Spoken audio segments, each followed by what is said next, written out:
que son muy particulares e importantes en la sociedad y en la vida. De un modo especial agradezco al delegado episcopal para la familia, el padre Mauricio Verón, a la comisión directiva para la organización de este evento. El tema es muy amplio, pero tenemos toda la mañana, incluso la tarde, no habría problema. Sobre la exhortación apostólica Amoris Laetitia, que es una exhortación apostólica post-sinodal, después de 2 sínodos, lo cual ya significa algo muy importante, porque la familia es nuestra célula de la sociedad. Cuando Dios crea el mundo, el hombre, lo primero que le dice al hombre y a la mujer es: formen una familia. Y es en ella, esa familia, entre la unión de un varón y una mujer, de modo estable, abierta a la vida, es aquello que mantiene la sociedad. Por eso el último momento terrible de la sociedad es cuando la familia se destruye en el plan divino.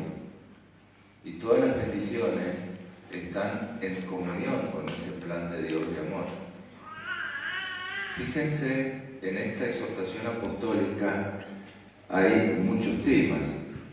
Son temas muy particulares y que, como saben, es casi completo sobre la familia en la Escritura, la educación de los hijos, la educación de los mismos matrimonios, cómo crecer como esposos, como matrimonio.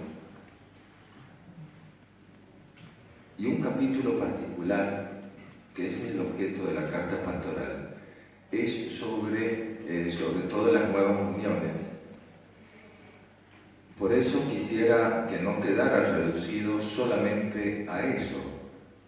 Es decir, Amoris Laetitia tiene 9 capítulos, de los cuales solo uno se dedica a este tema. Y yo he querido hacer esta carta a los sacerdotes de San Luis, porque el Santo Padre nos dice que cada sacerdote, según las enseñanzas de la Iglesia y las directivas de su obispo, tendrá que actuar en su diócesis. Y como han sido distintas las interpretaciones o modos de llevar adelante esta pastoral, y como a su vez en esos modos se ha dado ocasión para algunas confusiones, donde daría la impresión que el matrimonio es lo mismo en la perseverancia, en la fidelidad, que en las nuevas uniones. ¿Qué significa esto? Nuevas uniones significa un matrimonio constituido en el sacramento del matrimonio y que luego, por distintas circunstancias que no nos toca a nadie juzgarlas, eso ha fracasado y con el tiempo se han vuelto a unir cada uno en otra unión, permaneciendo el vínculo sacramental. Este es el tema puntual. Y entonces, en la carta pastoral hablamos de nueva unión, Eucaristía y el capítulo 8, es decir, la relación con la Eucaristía, de recibir la Sagrada Comunión o no, en estas nuevas uniones.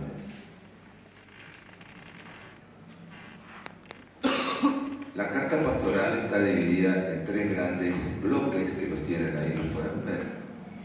El primero se refiere a Amoris Laetitia en contexto, y allí expongo 2 aspectos. ¿Qué nos dice la revelación divina y qué nos dice el magisterio de la Iglesia? Luego, directamente, Amoris Laetitia y ese capítulo 8, y finalmente los momentos más particulares y algunas conclusiones con los criterios. ¿Por qué comienzo de la revelación? Hoy estamos imbuidos de un modo particular, como si lo que Dios opina y decirle el hombre. Nosotros estamos en un auditorio donde tenemos la fe, somos cristianos y cristianos católicos, por lo que estamos en la Iglesia Católica. Y uno comienza de la revelación. ¿Qué ha dicho Dios del matrimonio? Pero antes de preguntarnos eso, ¿qué es la revelación divina? La revelación divina, como saben, es el mensaje de amor de Dios para los hombres, para que el hombre sea feliz. Pero es una revelación que nos dirá San Pablo en el misterio, que muestra las profundidades de Dios. Dios Padre se revela al hombre y se revela a través de circunstancias concretas, de mediaciones humanas. Esta es la gran diferencia con algunos movimientos o grupos que se llaman cristianos o directamente con Dios se relacionan sin la mediación humana. Pensemos en Moisés, pensemos en Abraham, pensemos en los profetas, en David, en Jesucristo, verdadero hombre y verdadero Dios, único mediador entre Dios y los hombres. Es Él el mediador. Y luego Jesucristo deja a los apóstoles. Y los apóstoles están los sucesores de los apóstoles, que son los obispos. Es decir, fuera de esta mediación humana, Dios no actúa. Si estudian la historia de la Iglesia, desde Tertuliano, ya Tertuliano decía, non ecclesia episcoporum, sed de Espíritu Santo. Es decir, no la Iglesia de los obispos, sino la del Espíritu Santo. Que después Calvino va a tomar la misma idea. Y también Lutero, antes que él. Es decir, el hombre se relaciona directamente con Dios. No hay una mediación humana. Tiene distintos colores. Hubo en el tiempo del medioevo, en la época de San Francisco, por eso está San Francisco, hubo toda una época en donde se rompía esa mediación humana. Y es la gran herejía, muy sutil, porque cada uno cree, se hace la ilusión que va derecho con Dios sin pasar por la mediación humana. Esa mediación humana, que es histórica, que es concreta, son los profetas, se ve en la historia del pueblo de Israel, y pide en esa mediación, tanto Jesucristo dice, al que ustedes escuchan, a mí me escuchan. Si el que escucha a los apóstoles, escucha a Jesucristo, y el que desprecia a los apóstoles, desprecia a Jesucristo. Y ahí están los sucesores de los apóstoles. Hay mediaciones humanas, cada uno tiene distintas características. Piensen en Moisés un poquito. ¿Se acuerdan Moisés cuando bajó de la montaña? Cuando llega, ve que mucho becerro de oro, lo destruye y le dice, ahora se comen el oro en polvo y se los da de comer a los que han prevaricado. Tenía su temperamento, Moisés. Tenía su temperamento. No es que, y bueno, pero era Moisés. San Pedro tenía sus modos, ¿no? Pero era San Pedro. No era San Juan. Ese matiz pasa a lo largo de toda la historia. Hay que tener mucho cuidado porque el demonio es muy hábil y es un ángel. Y entonces está ahí San Ignacio que nos enseña la discreción de espíritus.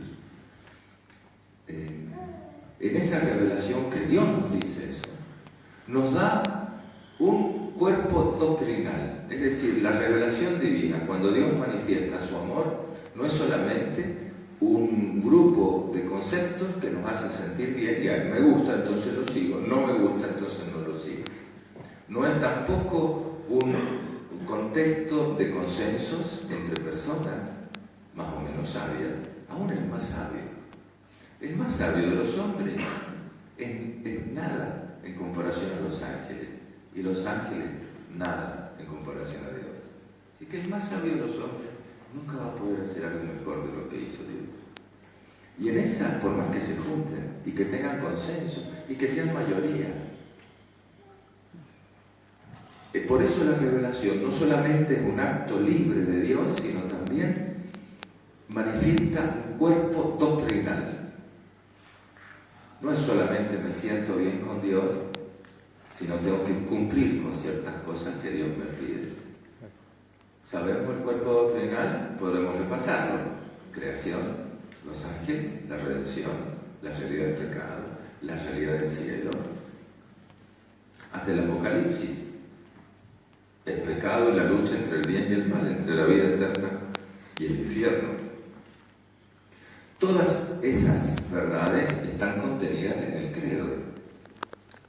Por eso la Iglesia siempre los domingos reza el credo.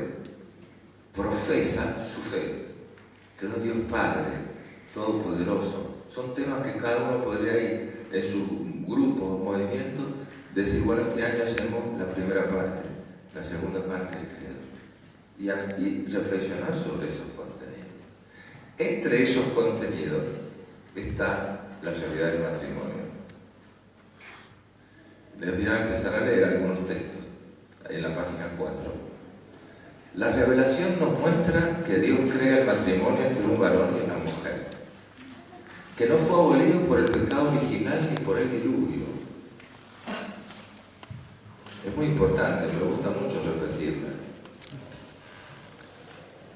Es decir, el pecado original no abolió el matrimonio, ni el diluvio, y dice el rito del matrimonio, Dios y Padre que unes al varón y a la mujer, y concedes a esta unión establecida desde el principio la única bendición que no fue abolida por la pena del pecado original, ni por la sentencia del diluvio.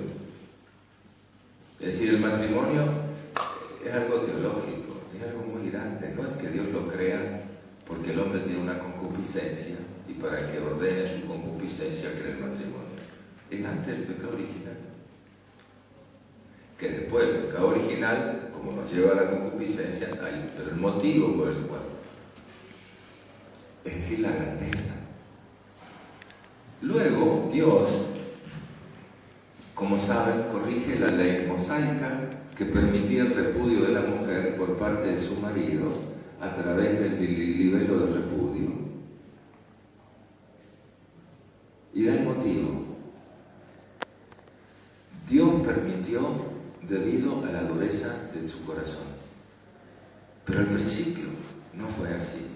Es decir, que el primer encuentro de Jesucristo con la realidad del matrimonio y el divorcio, o el libelo del repudio, dice Jesucristo que al principio no fue así. Va al momento originario, fundante del matrimonio. Y si Dios permitió ese libelo, fue por la dureza del corazón. Pero como aquí hay alguien más que Moisés, que es Jesucristo, le dice esta frase. Y lo dice en el contexto del sermón de la montaña, de las bienaventuranzas. Han oído que se dijo, no cometerás adulterio. Pero yo les digo, todo el que mire a una mujer deseándola, ya cometió adulterio con ella en su corazón. Es decir, Jesucristo explica que lo que es el adulterio. Y por eso dirá, no puede separar el hombre lo que Dios unió, a tal punto que ya no son dos, sino uno solo. Solo la muerte puede romper esa unión. Así lo recuerda San Pablo. También el apóstol se refiere al matrimonio como un misterio de gracia, comparándolo a la entrega de Cristo por la Iglesia. Y por eso para él los esposos se deben mirar como en un espejo entre la entrega de Cristo y de la Iglesia. A su vez San Pablo nos recuerda que para entrar en el reino de Dios nos da una advertencia y nos da un modo de vida. En 1 Corintios 6 al 11. La advertencia. No se engañen, dice San Pablo. No se ilusionen. Y el modo de vida que impide heredar el reino de Dios es la manera de vida en la impureza o el adulterio, entre otros, pone distintos aspectos. Es decir, aquellos que tienen un hábito o un estado de vida de ese modo no heredarán el reino de Dios. San Pablo es muy claro, y repito para evitar malas interpretaciones, es el estado de vida, es el hábito, no un acto. Además, Dios había advertido al pueblo de Israel a través de Moisés, la mediación humana. No es que Moisés, porque era inteligente, sino que Dios le llamó a Moisés. Le dijo: Moisés, ustedes están por saliendo de Egipto. No hagan lo que han visto en Egipto, ni vivan como van a ver que va a ser Canaán. La salida de Egipto, la entrada a Canaán, tierra prometida. Y Dios le dice: como ellos viven, ustedes, que yo los elegí, no pueden vivir. Si yo les aconsejo, ahí está escrito, el libro de Levítico, capítulo 18, y Deuteronomio, capítulo 12, 29 al 31. En el capítulo 18 del Levítico, hasta el versículo 19-20, se explica todo lo que eran las costumbres en Egipto y las que eran en Canaán. Habitualmente era el incesto y las relaciones desordenadas entre hombre y mujer. Luego comienza y dice: se hace y se practica la matanza de los niños inocentes, que era sacrificar los niños a Moloch, que sería el aborto. Hoy se sacrifica de un modo muy... no es lo mismo, pero con una pastillita en vez de todo. Y luego habla de la homosexualidad y del bestialismo. Capítulo 18 del Levítico. Por su parte, la tentación de adaptarse al modo mundano y pagano de vivir la vida matrimonial también la tuvieron los primeros cristianos. Y así lo atestigua San Pablo en sus cartas y en San Juan, al recordarle a los fieles que no deben vivir como lo hacían antes de conocer a Cristo. Es decir, Jesucristo entra en la historia y cambia la historia, tanto que hoy hablamos de 2017, porque es después de Cristo. Esa historia tiene que cambiar a cada uno de nosotros. La vida familiar no puede ser como la de los paganos, Levítico 18, sino como cristianos.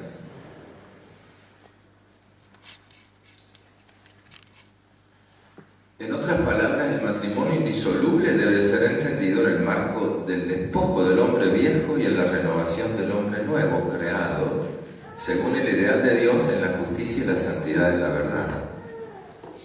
San Pablo nos ayuda, nos exhorta a tener en gran honor el matrimonio y que el lecho conyugal sea inmaculado. Y esta es la gran novedad, la grandeza misteriosa y la santidad del matrimonio cristiano, en el plan divino, y que no todos pueden comprender, sino a quienes les ha sido dado, lo dice Jesucristo. Así se comprenden mejor las palabras de Cristo cuando se refiere al adulterio. Quien repudia a su mujer y se casa con otra, comete adulterio contra aquella, y si ella repudia a su marido y se casa con otro, comete adulterio. El ejemplo más claro es el encuentro de Jesús con la mujer adúltera. Existen fases que pongo ahí. Primero existe una realidad, un reconocimiento y un propósito de enmienda. El encuentro de Cristo con esta mujer manifiesta la existencia de un adulterio. ¿Qué hace Jesucristo ante esa existencia? La perdona. Vete, ninguno te ha condenado. Pero hay una tercera parte de ese momento y dice: y no peques más. Es decir, no continúes a vivir el adulterio. Son los tres momentos de ese encuentro. ¿Por qué empezamos en la revelación divina? Porque sea el magisterio, sea cualquier interpretación de un obispo, o de un laico, o de un movimiento, es a partir de la revelación divina. No son palabras humanas, tanto que San Pablo nos dice: me felicito con ustedes porque han recibido la palabra de Dios como verdaderamente lo es, palabra de Dios y no palabra de los hombres. Por eso la Iglesia nunca podría justificar el adulterio en cuanto tal.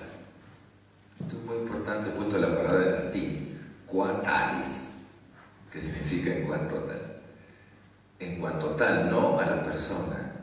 Dios conoce el corazón de cada uno. Dios sabe por qué pasó. Pero no puede justificar como institución que el adulterio está bien. Porque sería contrario a las enseñanzas explícitas de Jesucristo. Tampoco se puede justificar en aras de conseguir un bien. Y el libro de los Eclesiásticos nos dice claramente que Dios no le ha dado a nadie licencia para pecar. Por eso, la palabra de Dios no se puede falsificar ni negociar, sino recibida como es. De lo contrario, se transformaría en una opinión discutible, encerrada en consensos humanos. Un segundo aspecto es el magisterio de la Iglesia. Esto es más simple. Dios ha querido que esa revelación sea interpretada no por las conciencias personales ni de modo individual, sino por la mediación humana. Y Dios le da a los apóstoles y el Espíritu Santo, a través de Jesucristo y el Espíritu Santo, constituir la revelación. La revelación pública termina con la muerte del último apóstol. Dios se revela desde la creación. Dice San Pablo, de muchas maneras Dios se reveló al hombre con los profetas, pero cuando llegó la plenitud de los tiempos, se revela en Jesucristo. Y Jesucristo y el Espíritu Santo transmiten a los apóstoles lo que han de enseñar. Y por eso dice, el que a ustedes los escuchan, a mí me escuchan.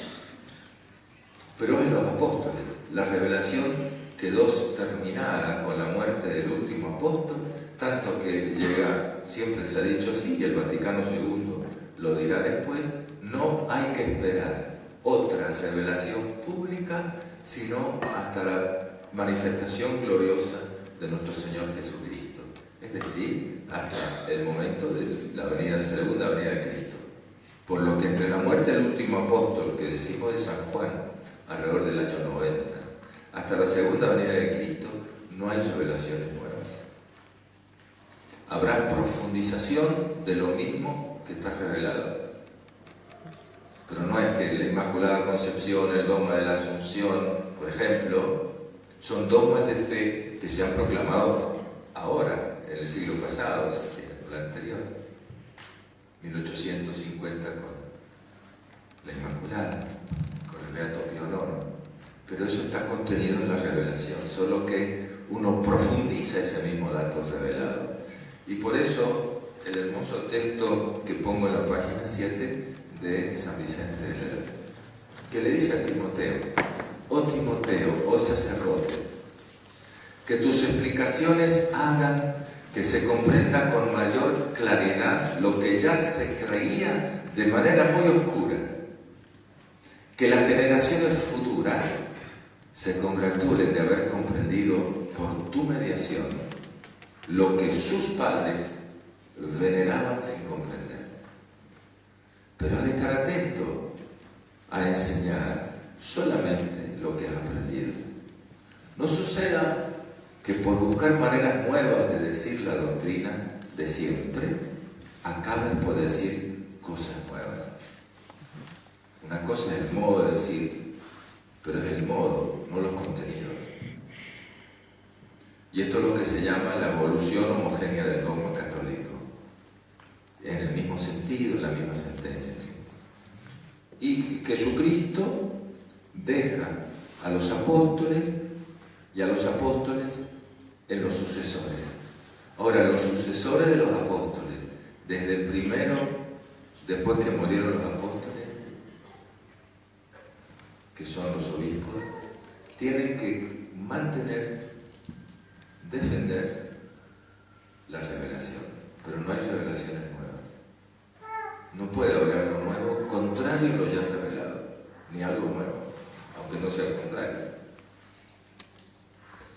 Por eso la misión de los obispos consiste en transmitir fielmente la fe católica, sin error, para que todos los fieles se encuentren unidos en un mismo pensamiento y en un mismo sentir, San Pablo.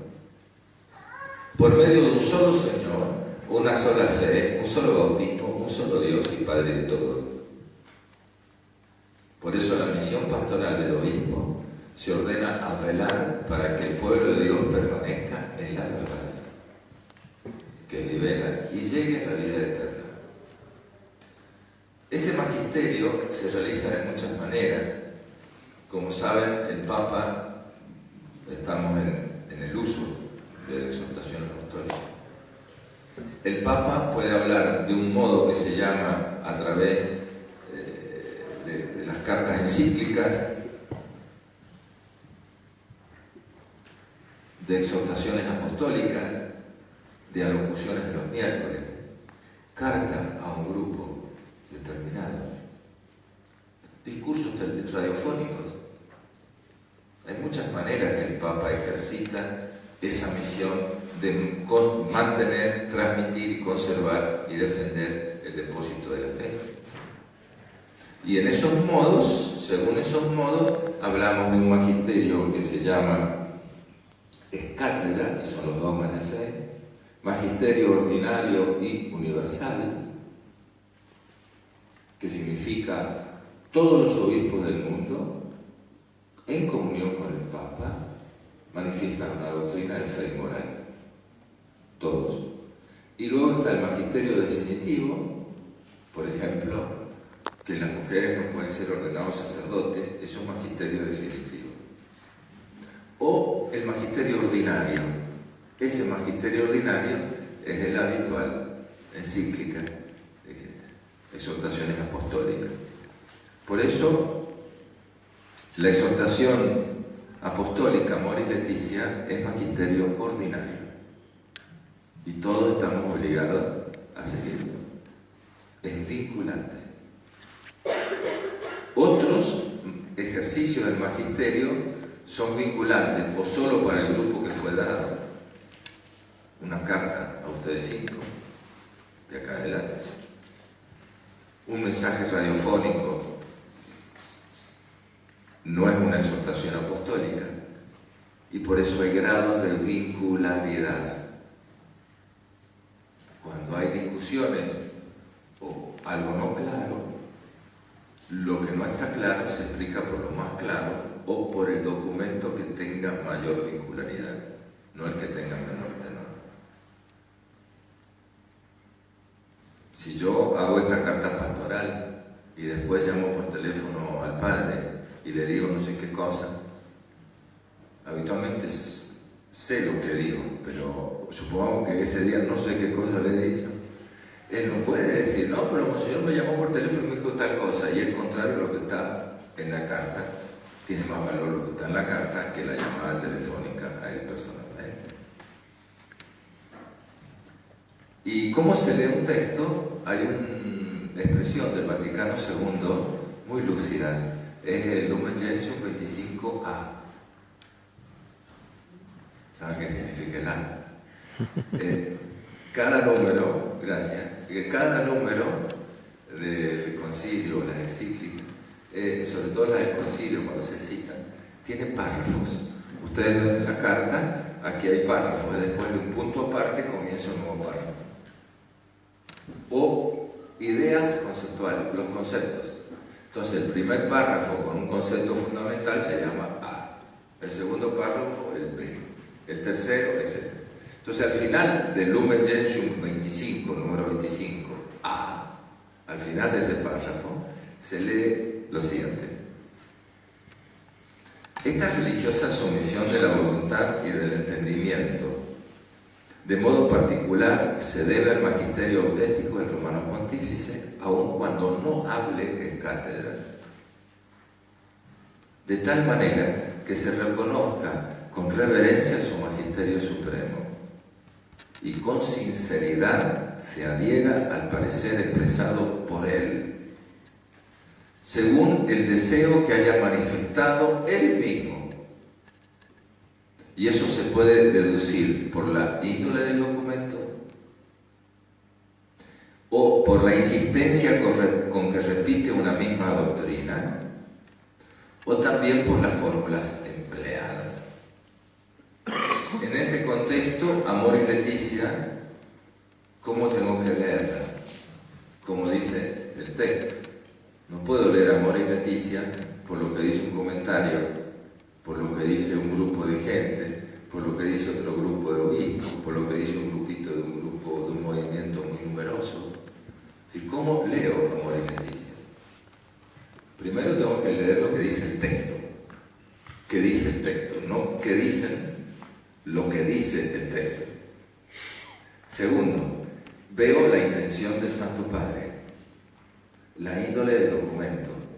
No es una llamada de teléfono al Padre Mauricio, no es una llamada de teléfono tampoco para mí, no es una carta a ustedes cinco, es una exhortación apostólica que está dirigida a todos los obispos de la Iglesia, a todos los religiosos, a todos los sacerdotes y a todos los fieles laicos. Es decir, aquí la índole del documento, exhortación apostólica, es a toda la Iglesia universal.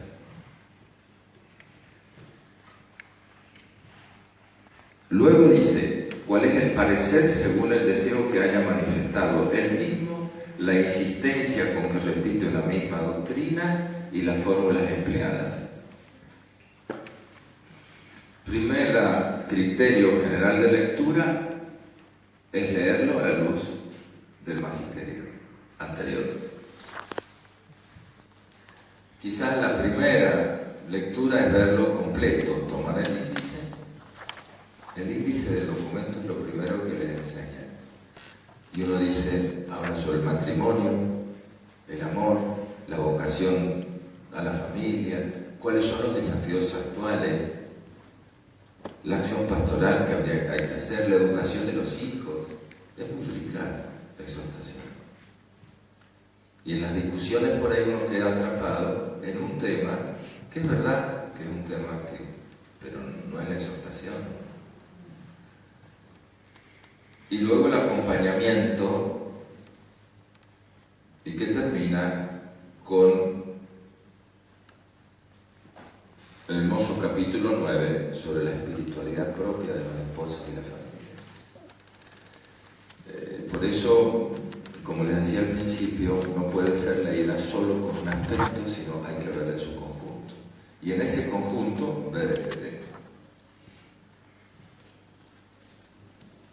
Leerlo a la continuación. La intención del Papa, las fórmulas que él utiliza son las siguientes. No pretende dar una nueva normativa general de tipo canónica aplicable a todos los casos. E intenta explícitamente, dirá Francisco, abordar todos los argumentos que se consideran en la encíclica, en la exhortación, en la exhortación apostólica, en fidelidad a la enseñanza de Cristo y del Evangelio, y a la enseñanza de la Iglesia. Precisamente porque existe una enseñanza, doctrina objetiva, propia del Evangelio y de la Iglesia en relación con la identidad cristiana de la familia. No puede leerse Amoris Laetitia fuera de ese contexto magisterial o eclesial. Tienen las notas a pie de página, todos los números donde el Santo Padre lo nombra.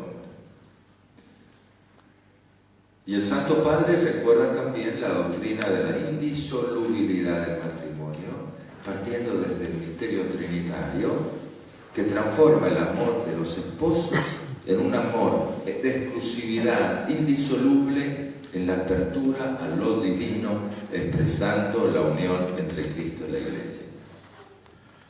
Para una ayuda a memoria, he puesto en la página 10, he hecho mención a todos los documentos recientes sobre el matrimonio. Por eso, cuando el Papa dice que tiene que ser entendido según la enseñanza de la Iglesia, está diciendo que debe ser leída según estos documentos, además de la revelación. Dos temas: matrimonio y discernimiento. Y el segundo tema, Matrimonio cristiano e indisolubilidad. La conciencia es la norma próxima del obrar moral. ¿Qué significa? Si yo estoy convencido que tomar este vaso de agua hoy, sábado, día de San del Padre Pío, a las 10:30 de la mañana, digo, ofendo a Dios con eso. Lo hago voluntariamente. Y sabiéndolo, pequé por tomar un vaso de agua a las 10:30 de la mañana. ¿Por qué? Porque la conciencia es la norma moral en el obrar, la norma próxima. Ahora, y esa conciencia está solo Dios conmigo, es el sagrario de la persona. Yo no puedo violentar la conciencia del otro, ni del esposo, ni de la esposa, ni de los hijos. Hay algo que es solo de Dios. Esa norma próxima del obrar moral, subrayo próxima, no la última. La última significa o la primera, si quiere. Yo tengo que ir adecuando mi vida en la conciencia a la norma divina, que es el orden natural, la ley divina, la ley de la Iglesia.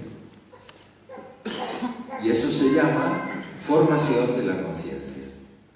Entonces es verdad que en ese primer momento, ese pedazo de agua a las 10:30 he ofendido a Dios. Entonces yo me tengo que ir formando. Viene el padre Mauricio y me dice, no, señor, no es materia de pecado. Ah, bueno, no sabía. Y entonces ahí uno va formando la conciencia. Pero esa formación de la conciencia tiene que ser hecha según la verdad. Y por eso se distingue conciencia recta y conciencia verdadera. Primer paso, conciencia recta.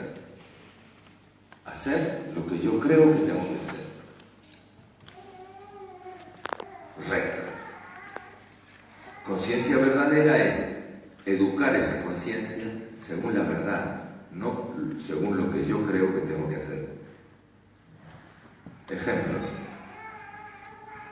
Muchas veces han escuchado, creo que igual lo que he escuchado yo, por ahí dicen unos padres de sus hijos, la decisión la han tomado él y se asume las consecuencias. Es decir, lo hace en conciencia recta, pero no significa que esté bien. O otro dice, no, lo hago yo, lo pensé, lo decido y asumo las consecuencias, o entre los dos hemos decidido. Bueno, eso es según la conciencia recta, pero está bien lo que han decidido. Si no es que esté bien porque lo decidí yo, está bien porque hay un fundamento metafísico de la verdad, del bien, del ser, por el cual algo está bien. La verdadera es llevar la conciencia a esa luz que da Dios. Cuando esa conciencia recta, es la única norma, sucede que es la inmanencia. El hombre que se hace Dios. Es repetir el pecado original al inicio de la creación. El hombre decide qué es lo que está bien y qué es lo que está mal. Seremos como dioses, conocedores del bien y del mal. La conciencia sola, una conciencia creativa de la verdad y del bien, eso es Kant, es toda la filosofía kantiana. Es la inmanencia, no la trascendencia. Jesucristo me dice esto, pero yo creo que es conciencia, tengo que hacer todo. ¿Quién es Dios? Por eso la conciencia es la norma próxima, pero no la última. Esta norma tiene que ser la ley divina y la ley natural. Hoy estamos ya en la ruptura de esa ley natural, en muchos aspectos.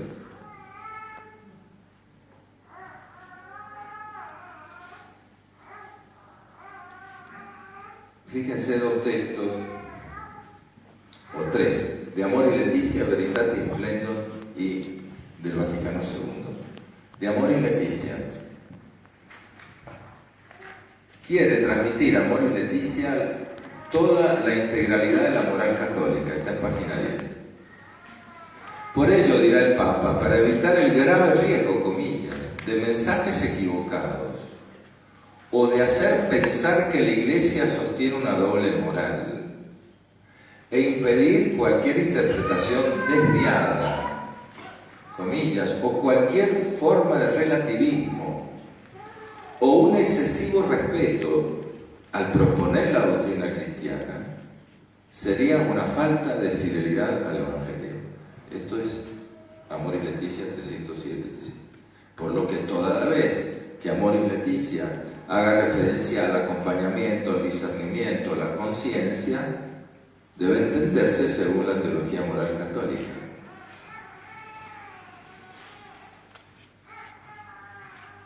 Esta moral católica afirma que la conciencia personal,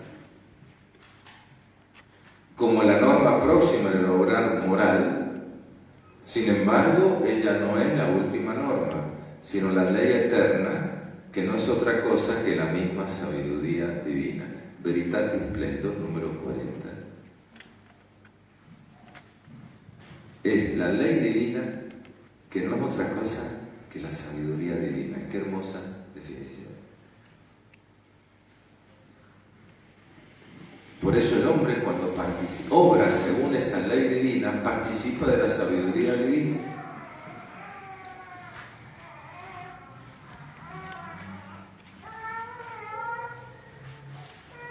La conciencia rectamente formada, dirá Amoris Laetitia, número 302. Y el Vaticano II, en la Gaudium et Spes número 16, en página 11, dice así: el servicio pastoral de todo confesor o director espiritual consiste en ayudar, y aquí es la idea del Vaticano II, ayudar al fiel para que su conciencia no solo sea recta y cierta, sino también verdadera, conformándola, incluso con esfuerzo, a la norma objetiva de la moralidad. Esta es la frase del Gaudium et Spes: la norma objetiva de la moralidad, incluso con esfuerzo. Por eso la prudencia sobrenatural del confesor, del sacerdote, del acompañamiento que pueda hacer alguno de ustedes, es ayudar a mostrar la verdad. En el juicio final, muchos se van a levantar y nos van a acusar, o van a acusar a alguien diciendo: vos tenías el deber de decirme la verdad y no me la dijiste.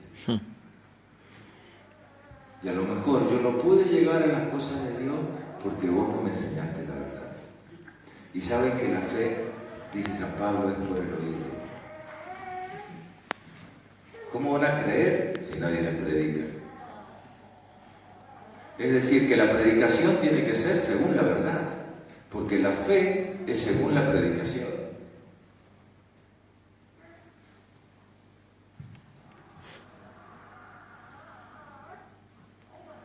Ustedes saben que existe lo que se llama el pecado formal y el pecado material. El pecado es la ruptura de la ley de Dios voluntariamente. Formal o material es según las circunstancias. Por ejemplo, estaba dormido, sonámbulo, en el 10º piso. Estaba una persona en el balcón mirando para abajo y el otro vino sonámbulo y lo empujó. No es un asesino ante Dios. Tendrá que probar en el fuero civil que estaba sonámbulo y tratar de consolar a las personas que eran los parientes. Pero ante Dios no es un asesino. Eso es pecado material. Físicamente hizo eso, pero en su corazón ante Dios está limpio. Es muy importante esta distinción. Muchas veces uno no sabe que la peca. En el orden personal. Y ahí está la formación a la conciencia verdadera que me lleva a ir aprendiendo de los estado formal, mortal, es incompatible con la gracia de Dios. Es importante esto. Por eso el Papa por ahí dice, y no se enganchen en discusiones, hay situaciones objetivas de pecado y sin embargo la gracia puede estar obrando. Por supuesto. Lo que pasa es que en esas circunstancias no era responsable, ignorancia invencible, por la edad, etc. Estaba dormido. Hay muchas personas, por ejemplo, que creen que faltar a misa no es pecado mortal. Saben que, bueno, no voy a misa, pero de ahí a que están enemistados con Dios y sin la gracia, no sé si todos lo tienen tan claro. Entonces, ¿cuándo comienza? Cuando tiene la conciencia formada en la verdad y dice, bueno, de ahora en adelante sí. Antes no lo sabía. Luego está uno obligado a conocer la verdad de las cosas, creo otro. El matrimonio. El matrimonio, como saben, es indisoluble. ¿Dónde es indisoluble?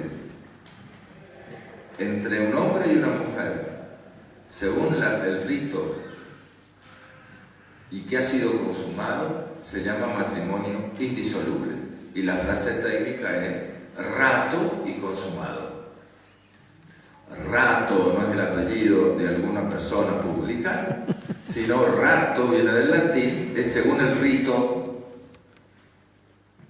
y consumado, es la unión plena entre un hombre y una mujer. Cuando es rato y consumado, es indisoluble. Y ahí está, que no separe el hombre lo que Dios unió. Por eso la Iglesia dice, no existe matrimonio que no sea válido y sacramento entre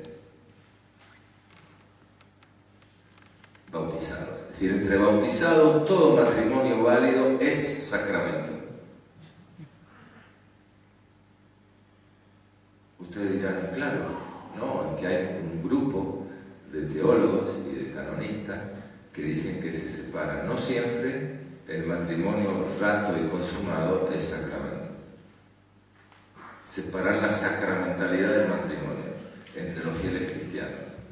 La Iglesia, Concilio de Trento, distintos papas, etc., pone que el matrimonio válido entre dos fieles cristianos es sacramento. Por lo tanto, prefigura la unión de Cristo y de la Iglesia. Y ese es el que no puede ser disuelto por ningún poder humano, ni por la Iglesia, ni por una ley, ni menos por decisiones personales. Yo creo que mi matrimonio es nulo, y por eso la Iglesia, para evitar arbitrariedades, dice dos cosas. La conciencia o la duda o el conocimiento de la nulidad del matrimonio no causa la nulidad. Y ningún matrimonio es nulo hasta que no se pruebe lo contrario. Tiene que probarse lo contrario. La Iglesia dice que hay que estar a favor del matrimonio en la duda de hecho o de derecho. Es decir, hay una prioridad del ser sobre el conocer. Es indisoluble, y porque es indisoluble, la Iglesia dice que es indisoluble.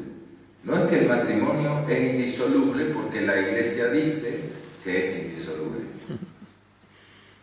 Hay una prioridad de la realidad en Cristo y por eso la Iglesia dice es indisoluble. Pero no porque la Iglesia se levantó a la mañana y dijo, oye, el Papa, de ahora en adelante todos los matrimonios son indisolubles. Es que no es indisoluble porque el Papa diga que es indisoluble. Como es indisoluble, el Papa dice que es indisoluble. ¿Entiendes?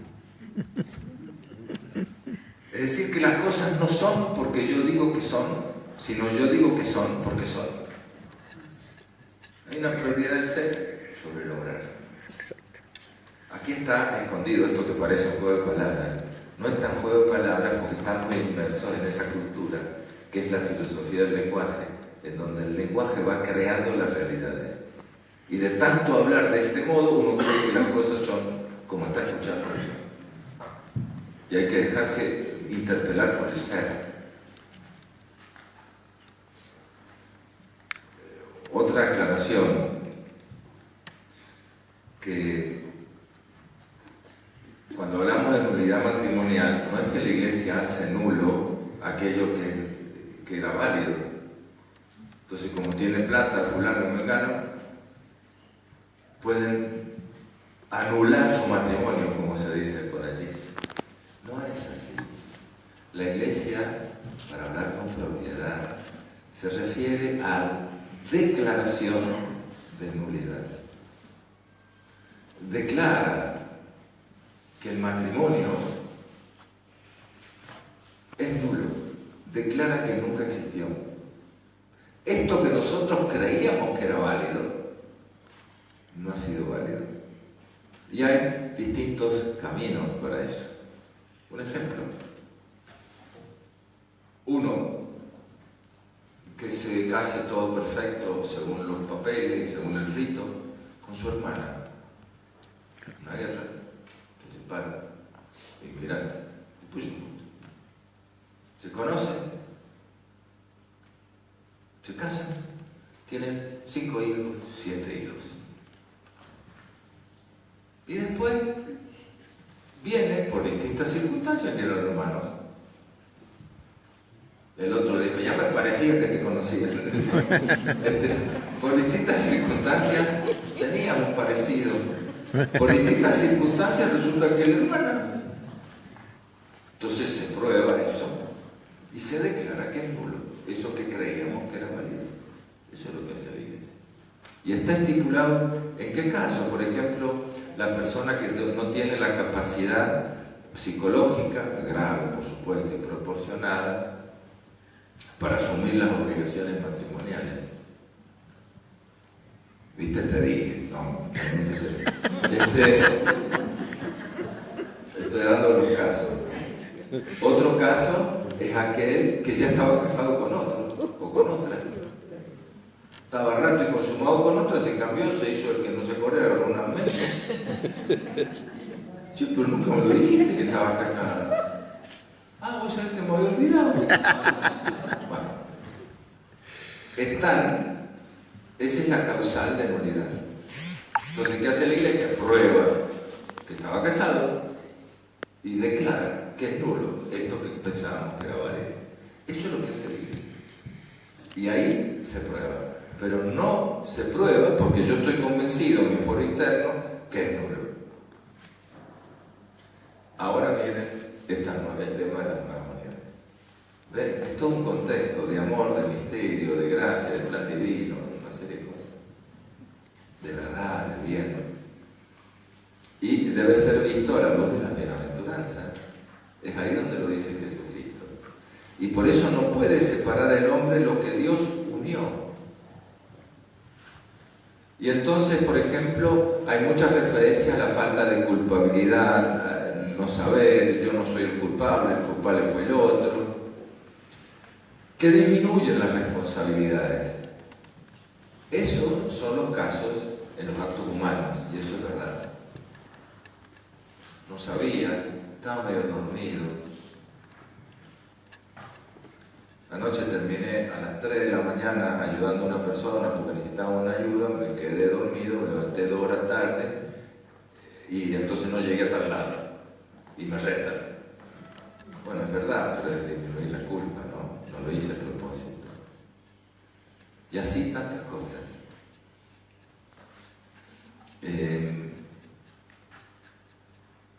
Pero son los actos humanos. ¿Qué es un acto humano? ¿Qué es un acto del hombre? ¿Saben que el acto del hombre es aquello donde no interviene la voluntad, ni decir la libertad? Yo los miro, ustedes me miran, yo hablo, ustedes me escuchan, dirán qué pesado. No lo digan, porque piensen, no hay problema. Todo ese movimiento es como inconsciente, ¿no? Es la digestión, el latido del corazón, el trago de la saliva. Los ojos sin querer lubrican el ojo, ¿no? Las pestañas, las lágrimas. Es acto del hombre. Eso no es ni mérito ni demérito. Lo que hace el santo o el pecador son los actos humanos. Es decir, aquellos actos que con mi libertad los decido. Es ese acto humano que puede tener disminuciones.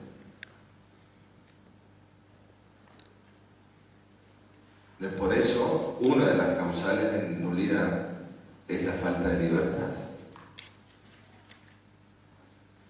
Puede ser que uno lo llevaron a casarse obligado y por su situación psicológica personal, situación de un pueblo, de familia.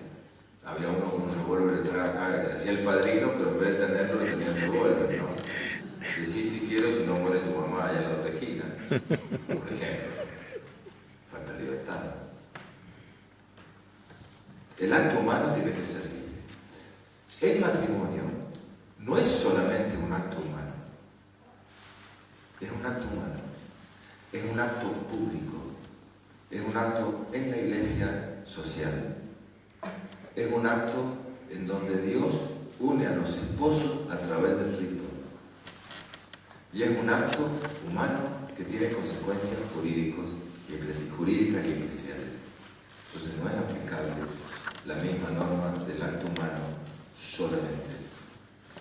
El acto matrimonial, por lo que se constituye el matrimonio, es el consentimiento matrimonial en orden a constituir el matrimonio.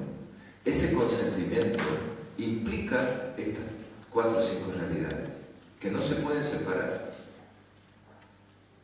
Por eso no se puede aplicar. No lo sabía, no sé. Además está en el orden natural. Si la naturaleza inclina a la unión entre un hombre y una mujer. Por eso la Iglesia, y entonces les voy a poner algunas dificultades. Puede ser que alguna persona que ahora viva en una unión nueva, página 14, algunos que viven en alguna unión nueva, permaneciendo su vínculo matrimonial anterior, se separa. Ustedes saben que existe en la Iglesia la separación matrimonial. Es decir, 2 personas que por distintas circunstancias, eso sí se puede buscar, está ordenado en el Código de Derecho Canónico, lo pueden ir a hacer a la Iglesia. Separación de bienes, pero no de vínculo matrimonial. Separación, no divorcio. Porque en realidad también habría que hablar, divorcio es divorcio vincular o no vincular. Pero habitualmente uno dice divorcio es vincular. Vincular no es un lugar, sino el vínculo matrimonial. Separar ese vínculo. La separación no es separación de vínculo. La separación en la Iglesia se puede uno separar, vivir en el celibato, no unirse con otra persona y seguir comulgando. No hay ningún problema. Es inmoral. Ahí me dice. Luego, ¿qué pasa con esas personas? La vida matrimonial ha fracasado. Uno se une con otra persona, permaneciendo el vínculo matrimonial anterior. Primer paso, es decir, le trate de no estar este vínculo, esto se llama adulterio, lo acabamos de ver. Haga el esfuerzo en, primero, restablecer su unión vincular anterior. ¿Cómo podemos hacer? Y no siga viviendo juntos. Se hacen mal porque el que no vive como Dios termina mal. A lo mejor es una cruz. Pero el que no toma su cruz y me sigue no es digno de mí. Pero yo tengo derecho a rehacer mi vida, por supuesto, pero hay modos de hacerla. La vida es muy rica, un abanico de actividades y cosas. Segundo paso, no, yo no puedo reconciliarme con otra persona porque además esa ya está con otro o con otra. O ya no, porque, bueno, no se puede. Entonces el Papa, San Juan Pablo II, Familiaris Consortio, puso un principio que se recoge en el Catecismo de la Iglesia Católica, que también el Papa dice: yo todo lo que quiero decir acá lo digo a la luz del magisterio anterior. Y entonces dice, bueno, supongamos que no pueda separarse, no solo porque no puede unirse al anterior matrimonio, sino porque en esta nueva unión han surgido hijos. Y entonces sería injusto también para los hijos dejarlos sin papá y mamá. Entonces el Papa dice: tienen que dar un paso, que dice así, les quiero leer el texto porque es lo más. Motivos objetivos, dice, como por ejemplo la educación de los hijos, no pueden cumplir la obligación de la separación. La Iglesia como madre los invita a arrepentirse de haber violado el signo de la alianza y de la fidelidad a Cristo. Página 15. Que asuman el compromiso de vivir en plena continencia, o sea, de abstenerse de los actos propios de los esposos, y que estén dispuestos a vivir una forma de vida que no contradiga la indisolubilidad del matrimonio. Hasta aquí la comilla. Es decir, como la adúltera. Vete y no pecas. Arrepentirte de lo que ha sucedido. Vivir de una manera que no parezca que el matrimonio es indisoluble, que no es indisoluble el matrimonio, y vivir sin la intimidad propia de los esposos, la continencia. Invitación a la comprensión y acercamiento pastoral por el cual tales fieles podrían acercarse al sacramento de la reconciliación y recibir la absolución sacramental, que les abriría el camino al remoto escándalo. Remoto escándalo es quitar si hay escándalo. ¿Qué es el escándalo? Es provocar en otro un error, un pecado. Ah, mira, pueden comulgar, yo también. Y pueden recibir la Santa Comunión. E incluso frecuentar el sacramento de la confesión. En esta nueva unión, a lo mejor uno dice, yo realmente hacemos todo lo posible, dormimos en camas separadas, e incluso en distintas habitaciones. Y por ahí, me uní con ella. Para eso está la confesión,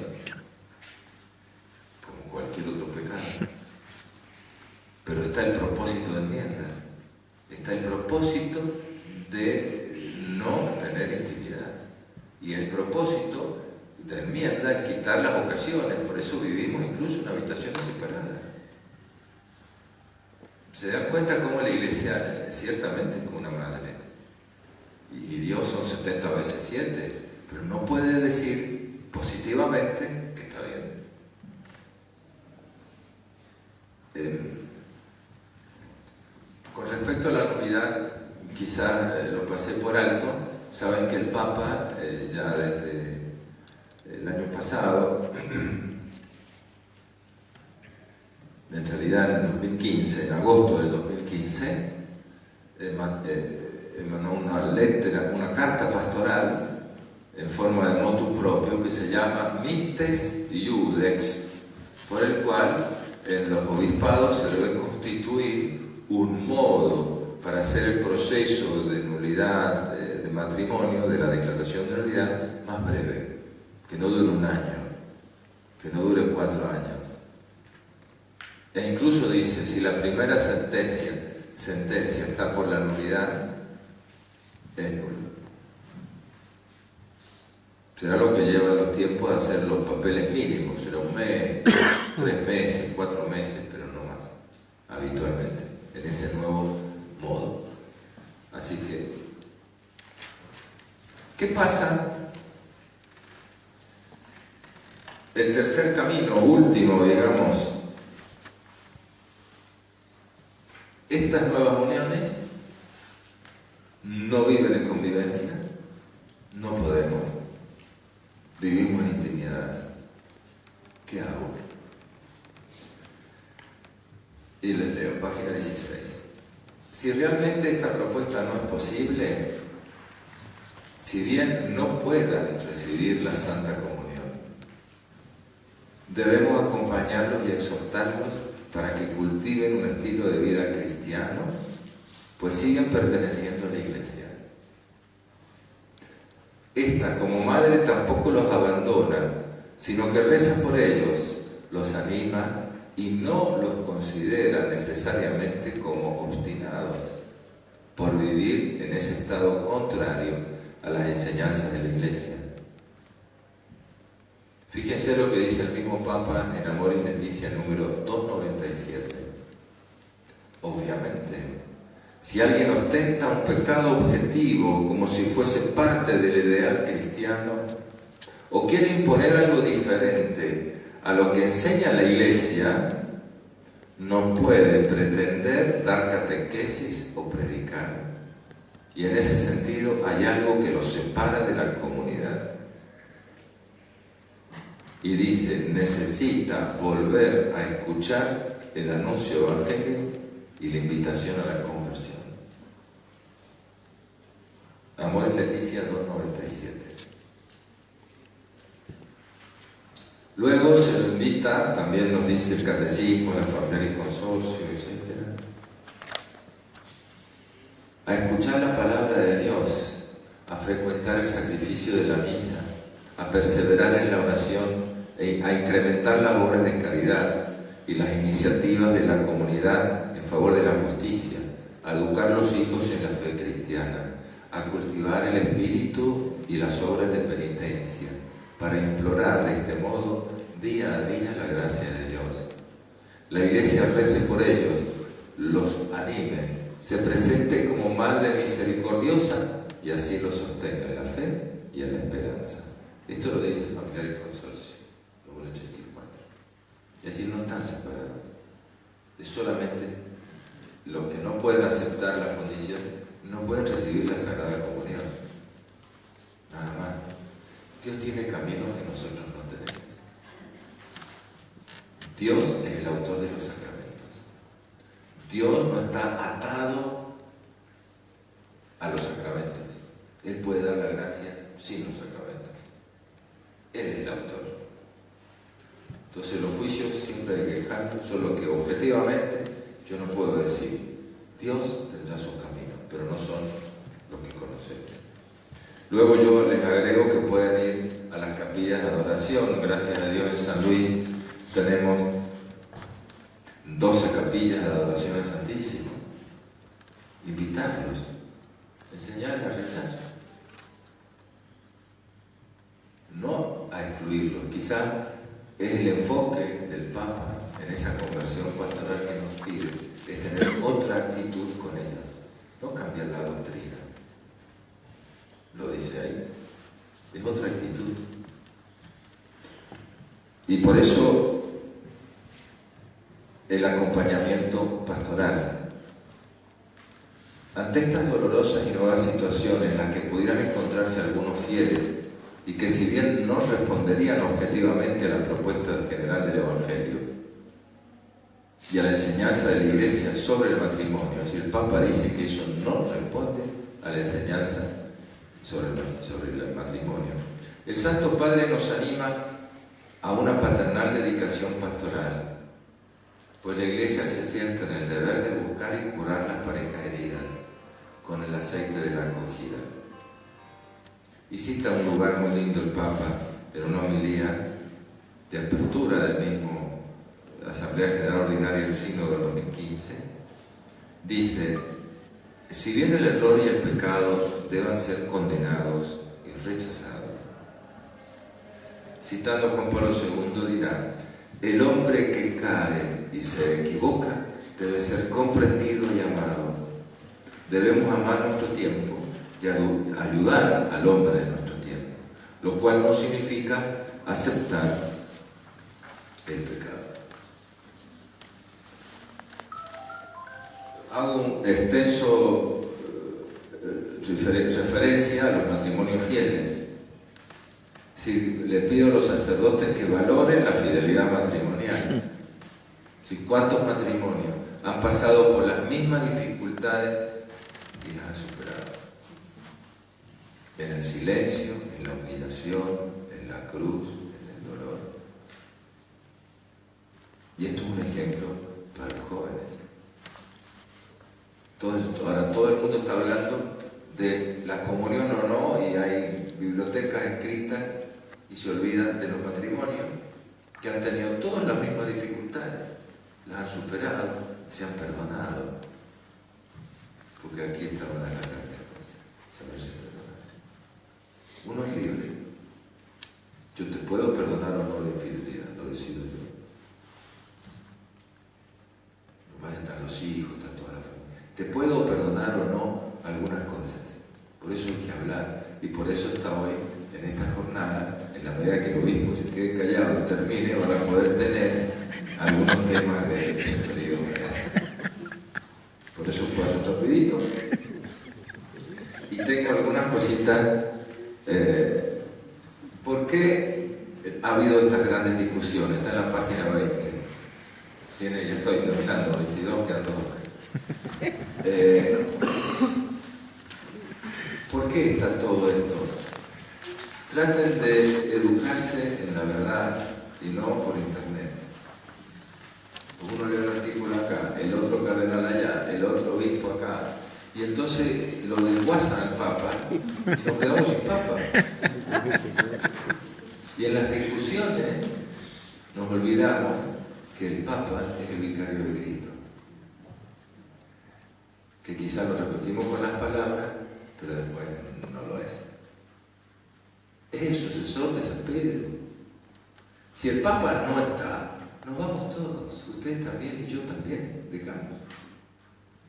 Y uno critica al Papa de un modo darle duro escuchar ciertas críticas.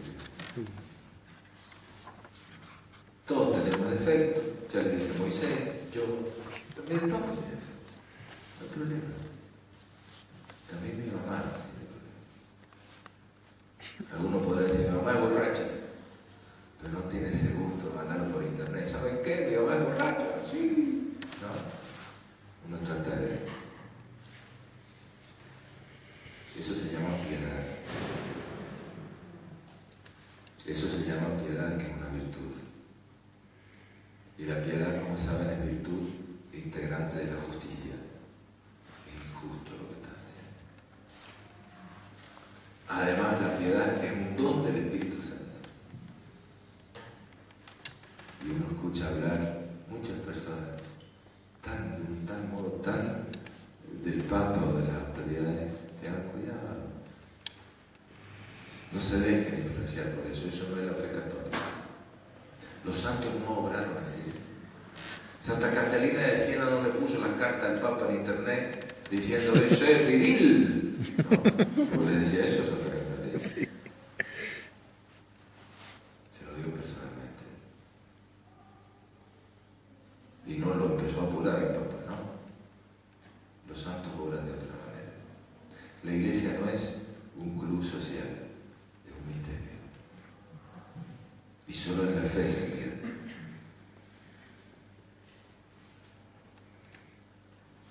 ¿Quién eran los hijos de Noé? Cubrieron la borrachera de su padre. Los santos y la fe obran de otro modo. No quieran o dejarse influenciar de hacer una especie de torre de Babel a puro músculo, porque yo leí tal libro, el otro leí, te quedas afuera. Pero hay algunas interpretaciones equivocadas. Yo les advierto por qué han venido fuera estas cosas. Yo identifico 2 o 3 y una cuarta. Primero, no entender amor y Leticia. Esto es magisterio ordinario. Es magisterio ordinario y por lo tanto tiene el valor de la misma de la familiar y consorcio. Si esto no es magisterio ordinario, tampoco familiar y consorcio. Entonces muchas veces los que oponen, en realidad, están disminuyendo también lo anterior. porque aquello que constituye el magisterio ordinario es un tema de fe y moral a toda la Iglesia universal. Eso es la exhortación apostólica. Y la exhortación apostólica también la Pastora de Bovis, la Familia del Consorcio, que es mucho más que un documento de la Congregación de la Fe. Eso es exhortación apostólica. Entonces, es mala interpretación de esto, porque todo lo demás lo tengo que leer a la luz de la exhortación apostólica. Segundo, algunos piensan que la revelación no quedó cerrada con la muerte del último apóstol. ¿Qué significa? Que mientras estaban los apóstoles, hubo algunas situaciones nuevas que decidieron ellos, movidos por el Espíritu Santo. Circuncisión, Concilio de Jerusalén. Entre ellos decidieron, movidos por el Espíritu, cómo habría que hacer o no. Y algunos dicen que como la revelación no quedó cerrada, sigue estando presente. Hoy el mismo Dios se sigue revelando en las situaciones concretas. Y entonces hoy nosotros, como los obispos en Jerusalén, tenemos que, movidos por el Espíritu, tomar decisiones. Dos errores. Primero,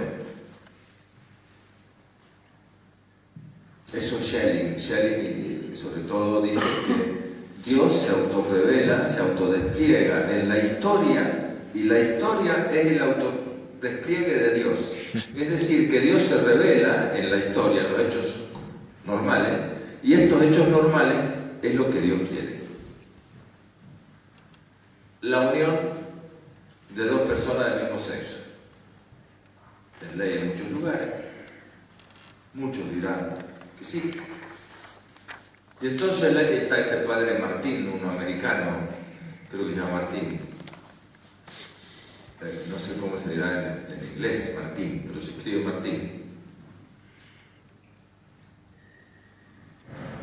Que está a favor y dice que hay que llevar adelante estas uniones del mismo sexo.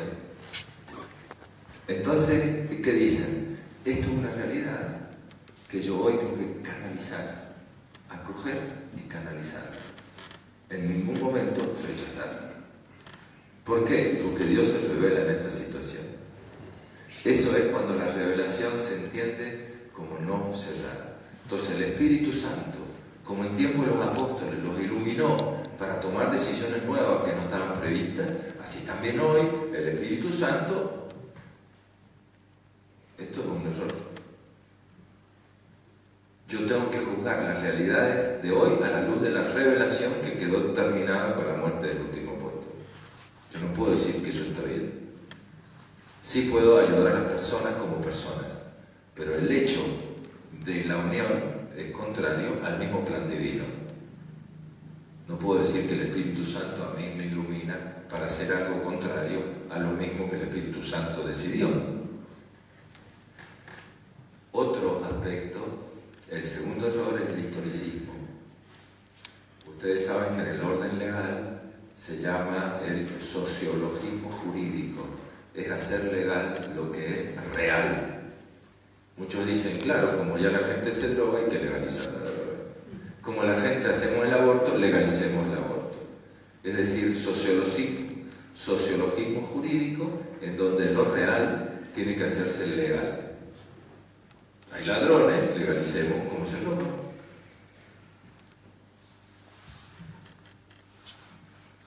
Un último, y termino y no les leo la conclusión a los sacerdotes que la tienen allí, es la confusión entre discernimiento y acompañamiento espiritual. En la Iglesia se habló siempre de discreción de espíritus, y este es el discernimiento verdadero, y que el Papa nos pide que debe ser un discernimiento que en distintos lugares según la voluntad de Dios y según las leyes de la Iglesia. Lo dice en el mismo Amoris Laetitia. Ese discernimiento es según el Espíritu, tiene que terminar en la verdad. Discernir no significa seguir adelante una especie de camino de autoayuda, una especie de quitar el sentimiento de culpa. El discernimiento no consiste en llevar a hacerle el duelo, porque significa que uno está en pecado y el sentimiento de culpa es que no sientas más el pecado. Y entonces cuando estés libre de esa culpa, vas a poder volver. ¿No? Eso no es el discernimiento de la iglesia, que está muy de moda esto. Que si ellos se sienten en paz y creen en conciencia que pueden comulgar, lo pueden hacer. No lo pueden hacer. Es terrible ese consejo. Es diabólico. Porque es mantenerlos en el pecado para siempre. Y nunca van a pedir perdón de ese pecado, porque nunca más lo vieron como pecado. Entonces a Dios no le van a pedir perdón. Es enraizarlo en el error. Eso no es discernimiento de la iglesia. El discernimiento es ayudarlo, por supuesto. Hay veces que uno no dice todo. Hay veces que el encuentro con estas situaciones están de buena fe, entre comillas, por situaciones culturales, situaciones del medio ambiente, y creen que viviendo en la fidelidad están con Dios también. Y ahí está el acompañamiento, hacerles ver de a poco, darles la fuerza para poder ver que eso no es según Dios. El discernimiento no es hacerles ver que eso es según Dios. Eso no es discernimiento de la iglesia. Es ayudarlos a ver si había causa o no de nulidad. Bueno, es muy largo el tema y el orador. Muchas gracias.